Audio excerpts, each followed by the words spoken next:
Hello friends, TR solution online YouTube চ্যানেলে তোমাদের প্রত্যেককে স্বাগত। তো বন্ধুরা, আজকে আমরা ডিসকাউন্ট থেকে কিছু কোশ্চেন নিয়ে এখানে আলোচনা করব। আমরা এর আগে ডিসকাউন্টের একটা পার্টে কিছু কোশ্চেন নিয়ে আলোচনা করেছিলাম। তো আজকে আরও কিছু কোশ্চেন তোমাদেরকে এখানে করে দেখাবো, কারণ ডিসকাউন্ট থেকে কিন্তু বেশ কিছু কোশ্চেন থাকে। তো চলো এক এক করে আমরা দেখে নিচ্ছি যে আজকের কোশ্চেনগুলো এখানে কিভাবে রয়েছে, তাই তো। তো তার আগে একটা কথা একটু বলে দিচ্ছি, যারা ডিসকাউন্টের পার্ট 1 ক্লাসটি দেখোনি তারা কিন্তু ফার্স্ট পার্ট 1 ক্লাসটি একটু দেখে নিও, তাহলে তোমাদেরই সুবিধা হবে বুঝতে ক্লাসগুলো। না হলে কিন্তু পার্ট 2টা বুঝতে একটু প্রবলেম হতে পারে। তো যাই হোক, চলো ফার্স্ট কোশ্চেন দেখো কি বলেছে। Two successive discount of 20% and 20%, অর্থাৎ সাকসেসিভ বলতে কি পরপর, অর্থাৎ পরপর দুবার ডিসকাউন্ট দেওয়া হলো কত, 20% 20% করে। ক্লিয়ার? আর equivalent to a single discount, তাহলে এরা জানতে চেয়েছে যে তোমাকে 20% 20% করে দুবার ডিসকাউন্ট দেওয়া হলো, তাহলে মোটের উপর কত ডিসকাউন্ট দেওয়া হলো, রাইট? তো দেখো তোমরা আবার এরকম বলবে না যে প্রথমে একবার 20% ডিসকাউন্ট দিয়েছে, আচ্ছা আবার পরে 20% ডিসকাউন্ট দিয়েছে, তার মানে ব্যাপারটা হলো দুবার 20 করে কত হলো, 40% discount. Option 2 is the right answer. না, এরকমটা কিন্তু ভুল করেও করবে না। তো আমি এখানে একটু বেসিকটা আগে দেখিয়ে দিই। এই ধরনের কোশ্চেন তোমরা অনেকেই আছো যারা ফর্মুলা দিয়ে করো, সমস্যা নেই, ফর্মুলাটাও আমি দেখিয়ে দেবো, কিন্তু ফর্মুলা বাদ দিয়ে একটু করতে হবে। তো দেখো ধরলাম আমি জিনিসটার দাম 100 টাকা, আগে বেসিকটা একটু বোঝো ভাই, ফর্মুলা তো অবশ্যই দেখাবো যদি চাও। তো জিনিসটার দাম 100 টাকা, রাইট? 20% ডিসকাউন্ট দিয়েছে, ডিসকাউন্ট দেওয়া মানে ছাড় দিল, তাহলে কত টাকা দাম নিল, তাহলে 20 যদি ডিসকাউন্ট দেয় তাহলে দাম নিল কিন্তু 80 টাকা, বা 80/100 আমরা এটা লিখতে পারি। তাহলে দেখো 80 টাকাই হলো 100-এর উপর। বলেছে আবার 20% ডিসকাউন্ট দিয়েছে, অর্থাৎ এই যে টোটালটা রয়েছে এর উপরে আবার 20% ডিসকাউন্ট দেওয়া মানে আবার কিন্তু কত, 80 লিখবো কত, আমি 100, রাইট? তাহলে এটা কি হলো ভালো করে বুঝতে হবে, এটা কিন্তু দাম নিল, এটা দাম নিল, কারণ 20% ডিসকাউন্ট দিল, তাহলে কত দাম নিল, 80 টাকা দাম নিল।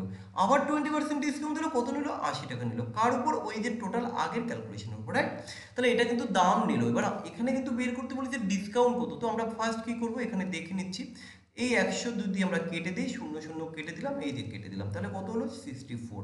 তাহলে এই 64 কি দাম নিল, কিন্তু এখানে তো দাম নিল এটা চাইনি, এখানে চেয়েছে যে কতটা ডিসকাউন্ট দিয়েছে। তাহলে তুমি কি করবে, তোমার জিনিসটার দাম ছিল 100 টাকা, তার থেকে যদি তুমি 64 বাদ দিয়ে দাও, তাহলে কিন্তু তোমার ডিসকাউন্ট পার্সেন্টেজটা চলে আসবে। তাহলে কত আসবে, 100 থেকে যদি তুমি 64 বাদ দাও কত আসবে, 36 আসবে। তাহলে 36 কিন্তু এখানে অ্যান্সার। বুঝতে পেরেছো?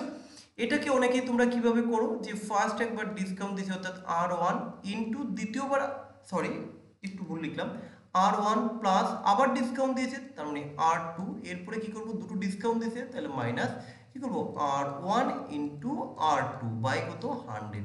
তোমরা এই ফর্মুলাটা অনেকেই ইউজ করো, নো ডাউট তোমরা এই ফর্মুলা ইউজ করতে পারো, কিন্তু কথা হচ্ছে যখন 3বার থাকবে, এর পরের কোশ্চেন আমি দেখাবো, তখন কিন্তু এই ফর্মুলা ইউজ করে একটু সময় সাপেক্ষ ব্যাপার বা ঝামেলা হয়ে যায়। তো ফর্মুলা দিয়ে কিভাবে করো তোমরা, প্রথমে লিখবে এখানে 20 প্লাস লিখবে 20 মাইনাস এই যে 20 ইন্টু 20, রাইট? বাই লিখবে কত, 100। তাহলে এই শূন্য শূন্য এই শূন্য কেটে গেল, রাইট? তাহলে এখানে দেখো কত হলো, এই যে 40 মাইনাস হচ্ছে 2 দুগুণী 4, রাইট? তাহলে কত আসবে, 36%। তোমরা অনেকে এইভাবে ক্যালকুলেশন করো, আবার কেউ কেউ এইভাবেও এবার থেকে করবে আশা করি। ঠিক আছে, যাদের জন্য ফর্মুলা মনে থাকে না বা যারা ফর্মুলা বোঝো না, তাদেরও তো এক্সামে করতে হবে, তো তারা কিভাবে করবে সেটা আমি দেখিয়ে দিলাম। তো চলো পরের কোশ্চেন দেখো, এবার কি বলেছে, সাকসেসিভ ডিসকাউন্ট অফ 10%, 20%, 30% আর ইকুইভ্যালেন্ট, অর্থাৎ তোমাকে 3বার ডিসকাউন্ট দেওয়া হলো। তো তোমরা যারা ফর্মুলা ইউজ করো তারা কি করবে, প্রথমে দেখো এই দুটোর উপরে ফর্মুলা ইউজ করতে হবে, রাইট?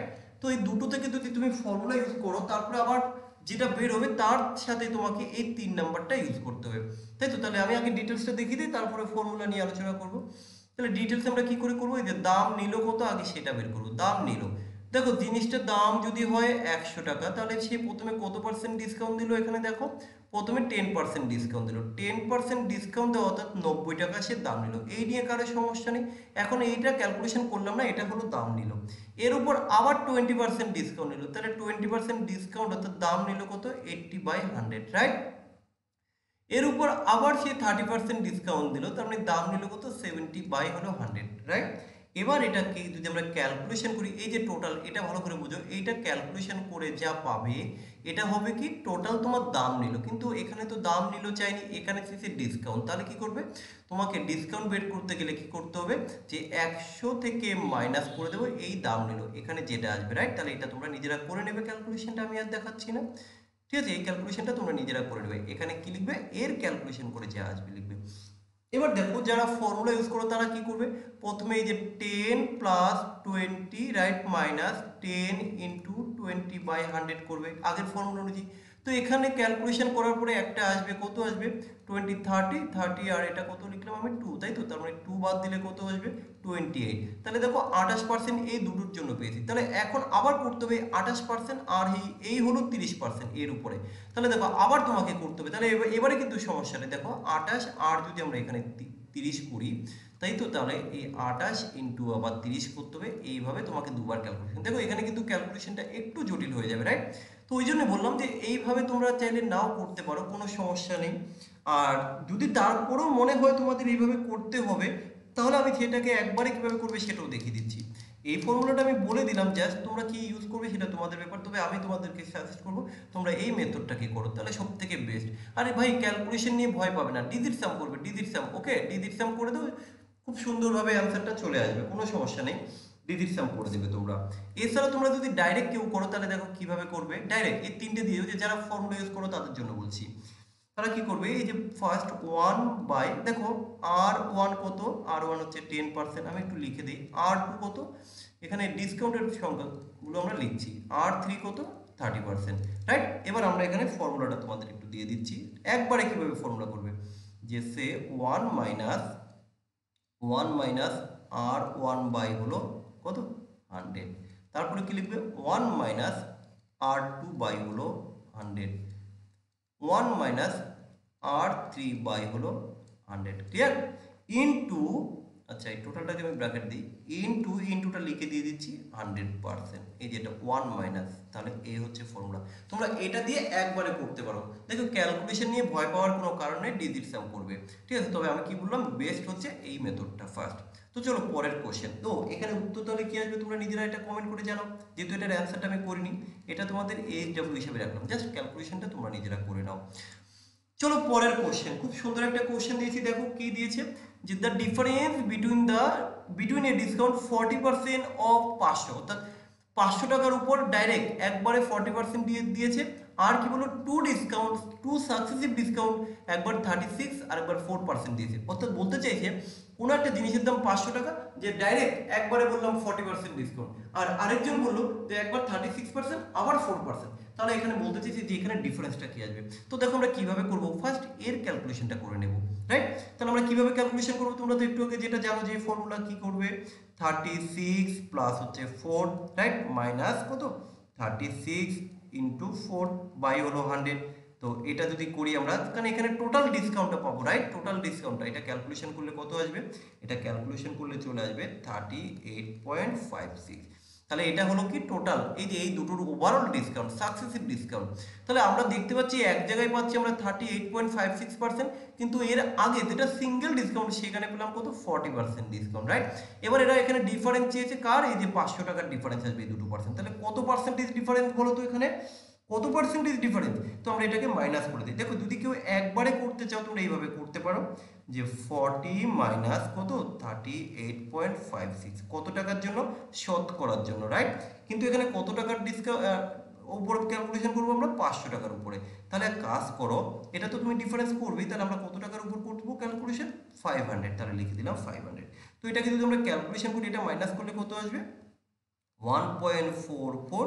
আচ্ছা এই জিরো যখন কেটে দেবো, এই জিরো কেটে যাবে, তাহলে ইন্টু 5, তাহলে কত আসবে, 5 4 20 0, 5 4 20 আর 2 পাশের 2, হাতে আছে 2, 5 ওকে 5 আর 2 7, অর্থাৎ 7.20, রাইট? তাহলে এখানে ডিফারেন্সটা কত আসবে, option number 4 is the right answer. আশা করি তোমরা বুঝতে পেরেছো। কারো যদি কোনো ডাউট থাকে অবশ্যই তোমরা কমেন্ট সেকশনে জানাবে, কেমন? চলো পরের কোশ্চেন, কোশ্চেন নাম্বার 4 কি বলেছে দেখো, দ্য মার্ক প্রাইস, হ্যাঁ, the mark price of an article is 500 টাকা, অর্থাৎ কোনো জিনিসের ধার্য মূল্য কত টাকা, 500 টাকা, এই যে লিখলাম 500 টাকা। এবার কি বললো, it is sold and two successive discount 20% and 10% the selling price। তাহলে এই যে 500 টাকার জিনিসটার দাম, এবার আমি কত কি করলাম, ডিসকাউন্ট দেবো, 20% ডিসকাউন্ট দিলাম প্রথমে এর উপর 20% ডিসকাউন্ট দেওয়া মানে আমি কত টাকা দাম নিলাম, 80, রাইট? তাহলে 80 বাই লিখলাম আমি 100 প্লাস ইন্টু আবার কত পার্সেন্ট ডিসকাউন্ট দিলাম, 10% ডিসকাউন্ট দিলাম, তাহলে আমি কত লিখবো, 90 বাই হলো 100, রাইট? তাহলে এবার আমি এখানে কিন্তু বিক্রয় মূল্যটা পেয়ে যাবো, কারণ এটার ধার্য মূল্য ছিল, বা এখানে আমি প্রথমে 20% ডিসকাউন্ট দিয়েছি, তাহলে কত টাকায় বিক্রি করলাম, 80, আবার 10% ডিসকাউন্ট দিলাম মানে আমি 90 টাকায় বিক্রি করলাম। ক্যালকুলেশন করবো এবার, এই শূন্য এই শূন্য, তাহলে এই শূন্য কেটে গেল, এই শূন্য এই শূন্য, এই যে কেটে গেল, রাইট? তাহলে কত হবে, 5 8 40, 40 4 9 36, অর্থাৎ 360 হবে, রাইট? তাহলে 360, option number 3 is the right answer. চলো পরের কোশ্চেন। পরের কোশ্চেন কি বলেছে একটু দেখে নাও। On a 20% discount sale and article cost হচ্ছে এত, অর্থাৎ 20% ডিসকাউন্ট দিয়ে কিন্তু দামটা হলো এত টাকা, রাইট? তাহলে what is the original price of the article? তাহলে আমরা কি করব, এখানে দেখো এই যে দামটা, এটা আসলে কত পার্সেন্টের দাম, এটা কিন্তু 80%, কারণ 20% ডিসকাউন্ট দেওয়ার পরে কিন্তু এই দামটা এলো। তাহলে আমরা কি এইভাবে করতে পারি না, যে 80% ইকুয়াল টু হচ্ছে 596, কিন্তু ওরা চেয়েছে তোমার কাছে অরিজিনাল। আরে অরিজিনাল কত, আগে 1% বের করে নি, 1% কত আসবে, 596 বাই হলো 80%। অরিজিনাল কত, অরিজিনাল তো 100%, রাইট? অরিজিনাল 100%, তাহলে 100% কত আসবে, 596 ইন্টু 100 ডিভাইডেড বাই 80, রাইট? তাহলে আমরা ক্যালকুলেশন করব, কি করে আসবে দেখো, যদি আমরা এটাকে ক্যালকুলেশন করি, 2 দিয়ে দিলে কত আসবে, 4 আসবে, 2 দিয়ে দিলে 5 আসবে, রাইট? 4 দিয়ে যদি আমরা এটাকে ক্যালকুলেশন করি কত আসবে, 4 ওকে 4, 4 4 16, তাই তো, 4 নং 36। তাহলে এবার 5 নং 45, তাই তো, 5 নং 45 এর 5 হাতে হাতে 4, 5 14 70 আর 4 74, তার মানে হলো 745, অর্থাৎ option number C is the right answer. আশা করি তোমরা বুঝতে পেরেছো। চলো পরের কোশ্চেন, খুব ইন্টারেস্টিং একটা কোশ্চেন, এই কোশ্চেনটা একটু দেখে নাও। If an electricity bill is paid before due date, one gets a reduction of 4% on the amount of bill. যদি কেউ, যে ধরো তোমার বাড়িতে একটা বিল এসছে, তাই তো, যদি তুমি ডিউ ডেট অর্থাৎ লাস্ট ডেটের আগে তুমি দিতে পারো, তাহলে তোমার কাছে মোট যে বিলটা এলো তার উপরে ওরা 4% তোমাকে কি করবে, রিডাকশন করবে, অর্থাৎ ছাড় দেবে। ক্লিয়ার? এবার এখানে কি বলেছে, by paying the bill before due date a person got a reduction, 13 টাকা সে কি ছাড় পেলো, কখন, যে আগের তোমার ডিউ ডেটের আগে বিল দেওয়াতে। এবার কি বললো, the amount of is electricity bill was, তাহলে তার ইলেকট্রিসিটি বিল কত ছিল। তাহলে একটা জিনিস লক্ষ্য করে আমরা কিভাবে করব দেখে নাও, সে 4% ডিসকাউন্ট পেয়েছে কার উপর, টোটাল যে বিলটা এলো, ধরে নিলাম টোটাল বিল কত তার n টাকা বা x টাকা, যাই হোক ধরো, এতে x n টাকার উপর 4% ডিসকাউন্ট পেয়ে কিন্তু হলো তার কত টাকা, 13 টাকা, রাইট? আমার nটা বের করতে হবে, n ইকুয়াল টু আমরা কি লিখবো, n ইকুয়াল টু তাহলে লিখতে হবে এই যে 13 ইন্টু কি লিখবো আমরা, এই যে 4%টা যদি এখানে চলে আসে তাহলে উপরে হবে 100 বাই হলো 4। তাহলে এবার ক্যালকুলেশন করো, 4 দিয়ে যদি 25 100 কে কাটা হয় 25 আসবে, 13 ইন্টু 25, 13 25 কত, 325। তাহলে ক্যালকুলেশন করে আমাদের উত্তরটা দাঁড়ালো কি, option number 3 is the right answer. আশা করি তোমরা বুঝতে পেরেছো। এখানে কারো আই থিঙ্ক একটু ডাউট লাগছে তোমাদের, আমি আরেকটা লাইন করে দেখাচ্ছি। 4% ইকুয়াল টু কি লিখবে, 4/100 ইন্টু n ইকুয়াল টু হচ্ছে 13। এবার তো করতে পারবে নাকি, n equal to 13 into 100 by হলো 4, তাহলে অ্যান্সার কত দাঁড়ালো, 325। আশা করি তোমরা বুঝতে পেরেছো। তো এই ছিল আমাদের মোটামুটি আজকের ক্লাস। তো যাই হোক, যারা পার্ট 1টি দেখোনি প্লিজ তারা পার্ট 1 দেখে নিও, কোনো সমস্যা নেই। আর যদি আমাদের এই ক্লাসগুলো ভালো লেগে থাকে অবশ্যই একটু কমেন্টের মাধ্যমে জানাবে। যারা এখনো আমাদের চ্যানেলটিকে সাবস্ক্রাইব করনি তারা এখন অ্যাটলিস্ট একটু সাবস্ক্রাইব করে রাখো। আমরা নতুন যে কোনো ক্লাস যখনই দেব তোমাদের কাছে নোটিফিকেশন পৌঁছে যাবে। তো যাই হোক, আজকে এই পর্যন্তই। তোমরা সকলে ভালো থাকো এবং একটু প্র্যাকটিস করো। ওকে, আজকে এই পর্যন্তই, বাই।